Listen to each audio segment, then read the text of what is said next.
रामायण में सीता और लक्ष्मण की बहुत ही रोचक और अनसुनी कहानी प्रचलित है, लेकिन कुछ विद्वानों का मानना है कि यह मात्र किंवदंती ही है। लेकिन लोक मान्यता के अनुसार यह बहुत ही प्रचलित कहानी है। एक समय की बात है, सीता माता ने लक्ष्मण को निगल लिया और यह सब होता हुआ हनुमान जी ने देख लिया था। ऐसा क्यों हुआ, आइए हम जानते हैं। भगवान राम रावण का वध करके सीता माता और लक्ष्मण के साथ अयोध्या नगरी लौट रहे थे। दीपावली का दिन था और अयोध्या को घी के दीपकों से सजाया जा रहा था।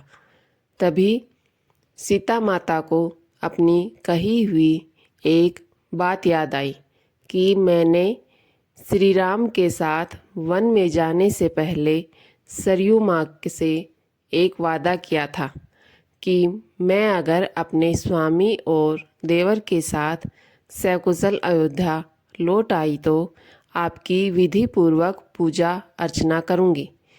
फिर सीता माता अपने देवर लक्ष्मण को साथ लेकर सरयू नदी के तट पर पहुंच गई।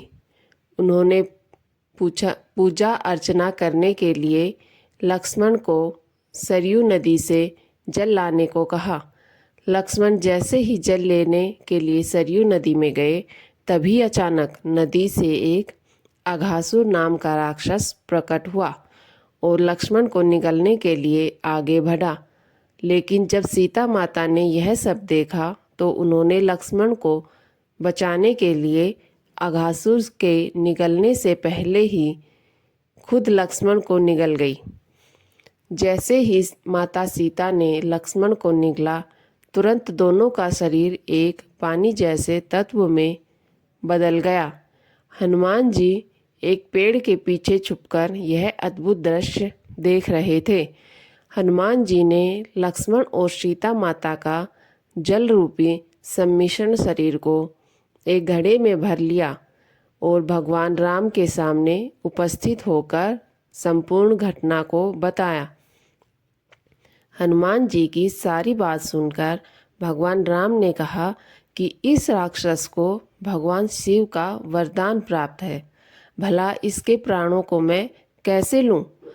इस वरदान के अनुसार इस राक्षस का वध तो तभी हो सकता है जब सीता और लक्ष्मण का शरीर मिलकर किसी तत्व में विलीन हो जाए और आप उस तत्व का प्रयोग एक शस्त्र के रूप में करें। भगवान राम की बातें सुनकर हनुमान जी ने उस घड़े के पानी को गायत्री मंत्र से अभिमंत्रित करके सरयू नदी में बहा दिया। सरयू नदी में उस पानी के मिलते ही नदी से आग निकलने लगी, जिसमें वह अघासुर नामक राक्षस जलकर भस्म हो गया।